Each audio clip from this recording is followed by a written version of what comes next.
चलिए एक ऐसे प्राचीन वंश की कहानी जानते हैं जो आज भी जिंदा है। ये कहानी है यदुवंश की, एक ऐसा समुदाय जो अपनी जड़ें सिर्फ एक राजा से जोड़ता है। तो यदुवंश का मतलब ही है यदु का राजवंश, या फिर कहें यदु का वंश। कहानी की शुरुआत होती है राजा यदु से, जिनका जिक्र ऋग्वेद जैसे प्राचीन ग्रंथों में भी है। लेकिन एक पौराणिक घटना ने इस वंश को एक बिल्कुल अनोखे रास्ते पर डाल दिया। देखते हैं कैसे।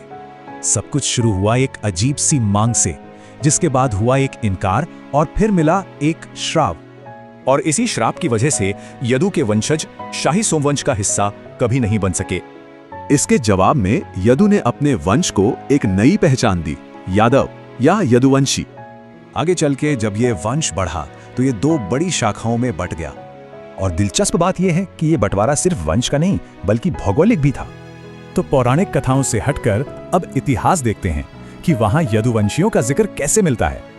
कई ऐतिहासिक स्रोत बताते हैं कि यदुवंशी क्षत्रिय असल में अहीर हुआ करते थे। बाद में कई बड़े अहीर राजा राजपूत कुलों का हिस्सा बन गए और यदुवंशी राजपूत कहलाए। इतना ही नहीं, जेम्स टॉड की भारत की 36 शाही जातियों के लिस्ट में भी इनका नाम था। तो आज के समय में इस प्राचीन राजा के वंशज कौन हैं? जवाब काफी दिलचस्प और बड़ा है। ये लिस्ट दिखाती है कि आज कितने ही अलग अलग समुदाय इस एक विरासत से जुड़े हुए हैं।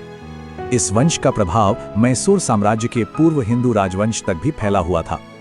यहाँ तक कि तिजारा के खानजादा मुसलमान भी अपनी जड़ें यदुवंशी राजपूतों में ही पाते हैं।